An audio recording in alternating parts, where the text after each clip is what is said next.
What's up, everybody? Mike here. I'm going to make a butter-basted cod with some sugar snap peas and orzo. For the orzo, I have a third of a cup of orzo. I have a cup of chicken stock. I have some freshly shucked sugar snap peas. And then I have 2 tablespoons of butter. The rest of the stick I'm going to use to baste my cod, and you'll see that momentarily. I have some lemon that I'm going to squeeze in momentarily. And then for the rest of the base of this, we have a 1/4 teaspoon both of onion powder and garlic powder, and then 1/2 teaspoon of red chili flake. Once everything is done for the orzo, I'm then going to stir in some fresh herbs with chive and dill. Now I just brought my pan over for my cod, and in there I have capers and a bit of dill. That is going to help flavor the butter that is eventually going to be basted over my cod. So right now my chicken broth is over high heat, and this pan is going to be over a medium heat to start to heat up. So my broth is boiling, my pan is hot, it is time to go. We are going to throw the orzo into the broth and stir that. And we're going to turn that heat down to medium. For this, we have a beautiful piece of cod here that I have salted, and that is going to go down into my pan.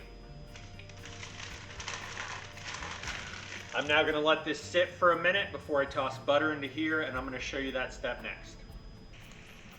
Now that this is nice and hot, we are going to take most of a stick of butter. I have 6 tablespoons here, and we're going to get that melted down.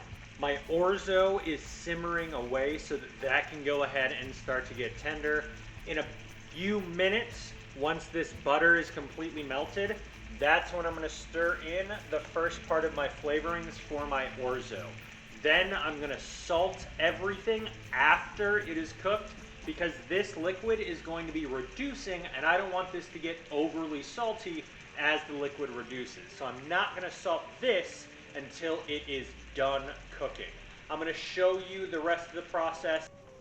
My butter has melted all the way down. I am not going to be flipping this cod until the last couple of seconds. So I want to scoop up some of the hot butter here and just start basting this cod with the infused butter with the dill and the capers. I'm going to continue to do this for the next couple of minutes while this is cooking. My cod is starting to finish cooking.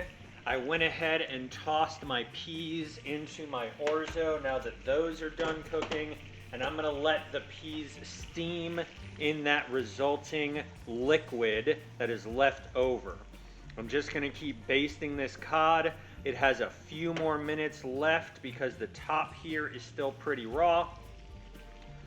But once it's done, I'm going to show you everything. All right, my cod is 90% cooked, so I am going to cut the heat. I'm going to very carefully flip this over.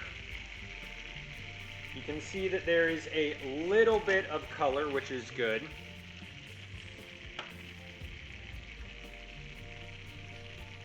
That's very good. Additionally, I have pulled my orzo from the heat. I salted it. I am about to stir in some butter and my fresh herbs, and so you're going to see everything when I plate next. And now you can see my finished cod that has been butter basted with orzo and peas.